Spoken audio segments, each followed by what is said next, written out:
Di planet kita seperti bawang bombay dengan banyak lapisan berbeda. Saat ini, kamu sedang menembus kerak bumi. Ini seperti cangkang telur rebus, tipis dan keras, dan juga kurang dari 1% ukuran bumi.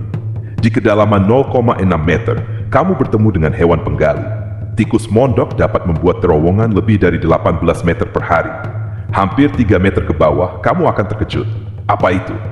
Cacing tanah panjangnya 90 cm. Kamu bergerak melewati 7 meter di bawah tanah, jadi kamu tidak akan melihat akar tanaman hutan tropis lagi.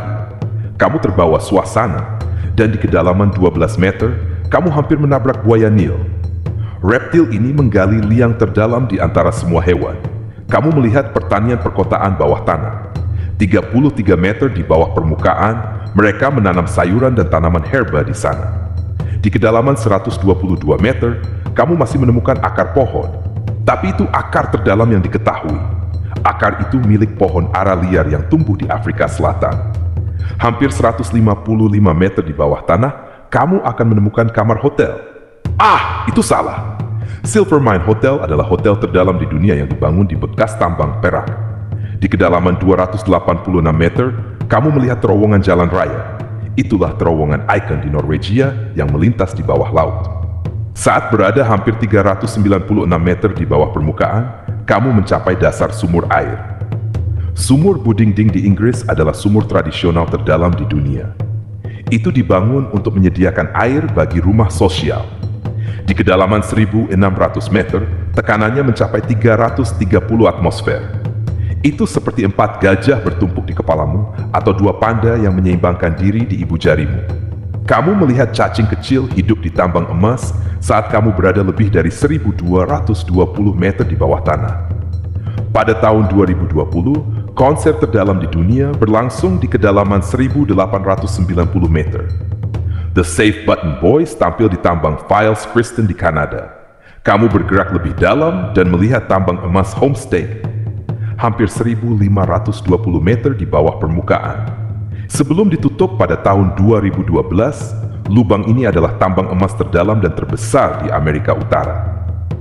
Pada tahun 1965, ilmuwan berhasil mendeteksi dan menghitung partikel subatom kecil dari matahari. Itu terjadi di laboratorium yang ada di dalam tambang. Sedikit saja lebih dalam, suhunya menjadi sangat dingin.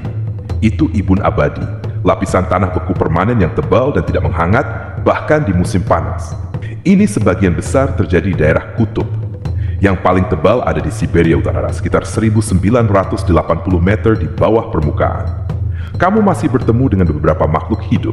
Itu adalah springtail, serangga kecil tanpa mata yang hidup di gua Krubera yang sangat dalam di negara Georgia.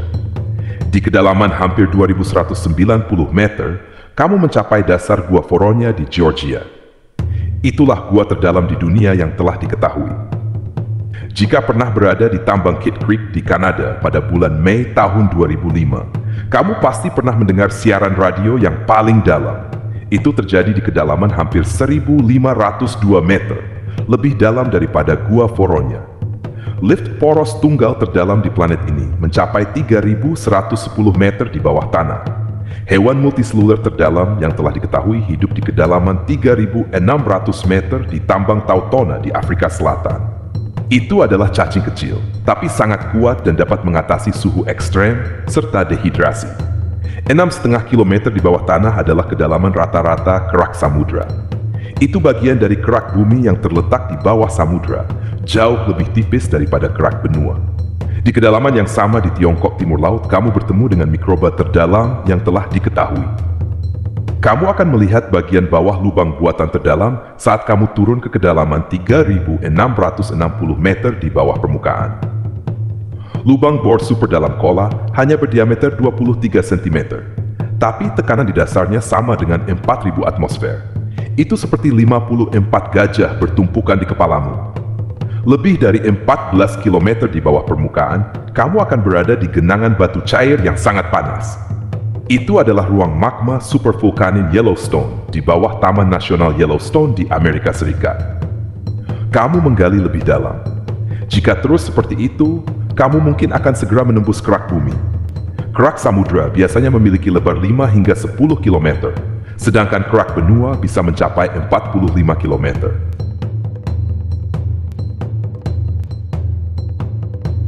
beberapa tempat, kerak samudra lebih tipis. Ia jauh lebih padat, itu sebabnya ia mengapung lebih rendah di mantel daripada di kerak benua. Bagian paling tebal dari kerak bumi terletak di bawah pegunungan. Akar gunung tidak sepadat pegunungan itu sendiri. Jika kamu meletakkan bahan pembuatnya di atas air, itu akan mengapung seperti gunung es. Semakin dalam kamu pergi, semakin panas. Geraknya dibatasi mantel. Suhunya bisa mencapai 400 derajat Celcius. Kebanyakan oven batu pizza hanya bisa memanaskan hingga 260 derajat Celcius. Namun, kerak bumi adalah bagian terdingin di planet ini. Di kedalaman sekitar 29 km, kamu mencapai bas antara kerak bumi dan mantel atas bumi. Mencengangkannya, di sana tekanannya mencapai 10.000 atmosfer. Itu seperti lebih dari 130 gajah yang menyeimbangkan diri di kepalamu. Mantel adalah lapisan panas yang membentuk 2/3 dari seluruh massa bumi dan 84% dari volume bumi. Tebalnya 2.900 km dan merupakan campuran besi, silikon, magnesium, oksigen, dan Play-Doh. Yang terakhir bukan sih? Batuan yang lebih dekat ke bagian dalam mantel bertekstur semi padat seperti permen karamel. Hal paling menarik yang kamu lihat saat pergi melewati lapisan ini adalah berlian. Ahli geologi sebenarnya percaya bahwa semua berlian yang kita tambang hari ini terbentuk di dalam mantel. Lalu, sekitar 1 miliar tahun yang lalu, berlian dibawa ke permukaan oleh letusan gunung berapi. Bagian atas mantel, bersama dengan kerak bumi, pecah menjadi potongan-potongan besar dan menyerupai kepingan teka-teki raksasa. Potongan-potongan ini, yang dikenal sebagai lempeng tektonik, bergeser dengan kecepatan 2,5 hingga 5 cm per tahun.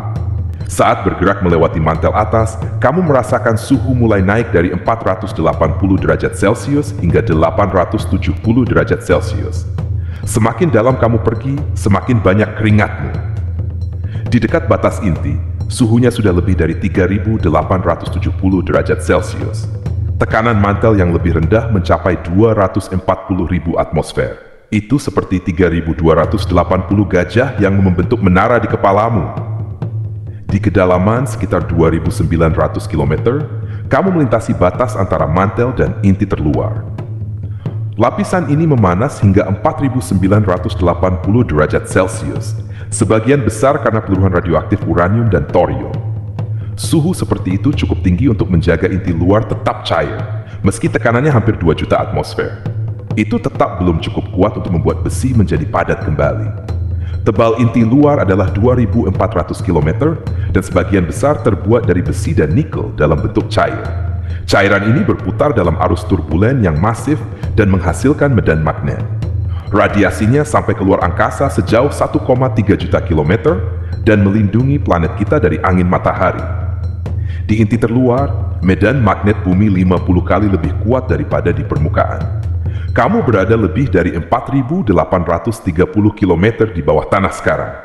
Selamat, kamu telah mencapai pusat planet kita. Inti dalamnya itu berupa bola logam padat berdiameter 2.400 km. Itu sekitar 3 atau 4 kali diameter bulan. Inti dalam sangatlah padat dan berputar lebih cepat daripada bagian lain dari planet ini. Di sana, hampir sama panasnya seperti di permukaan matahari. Menurut ilmuwan, 99% dari semua emas di bumi dapat ditemukan di inti dalam.